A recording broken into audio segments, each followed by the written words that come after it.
Donc là, maintenant, je vais prendre la dilution, je vais faire le cocktail, le mélange. La manipulation est habituelle, le produit rarissime. Ce matin-là, dans les seringues du pharmacien en chef de l'hôpital de la Croix-Rousse à Lyon, des phages ou bactériophages, des virus capables de détruire des bactéries. Ces virus viennent se coller sur les bactéries, rentrent à l'intérieur, et pour simplifier, elles les tuent depuis l'intérieur et les bactéries sont lysées. Et en fait, ça a à peu près la même efficacité qu'un antibiotique. Les antibiotiques, eux, viennent se fixer sur la bactérie et la tuent par des mécanismes très ciblés. Et là, c'est plutôt une destruction massive de la bactérie.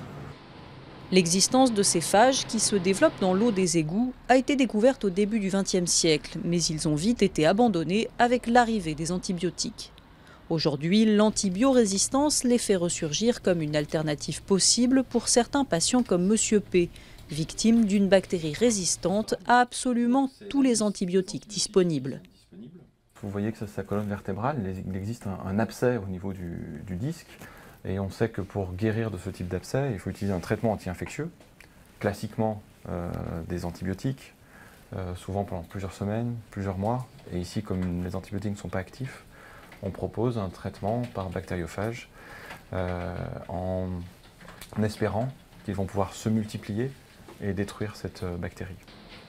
Au bloc opératoire, Monsieur P reçoit 2 injections de phages directement dans la colonne vertébrale.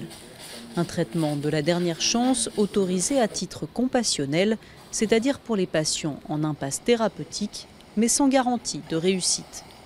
Une incertitude qui n'a pas freiné Christophe. Opéré 49 fois, il est allé jusqu'en Géorgie pour recevoir des phages quand les médecins français voulaient amputer sa jambe. La phagothérapie est utilisée en Géorgie comme l'allopathie est utilisée en France. C'est-à-dire que c'est une médecine commune, c'est utilisé dans tous les secteurs d'activité, et que ce soit dans le milieu hospitalier comme dans le milieu officinal traditionnel. La phagothérapie est beaucoup trop lente à revenir en France. Il faut que les pouvoirs publics accélèrent les choses et que ça revienne très très rapidement. 2019 pourrait bien être un tournant. L'Agence de sécurité du médicament entend délivrer cette année des autorisations temporaires d'utilisation des phages. Premier pas vers d'éventuels essais cliniques et pourquoi pas une autorisation de mise sur le marché.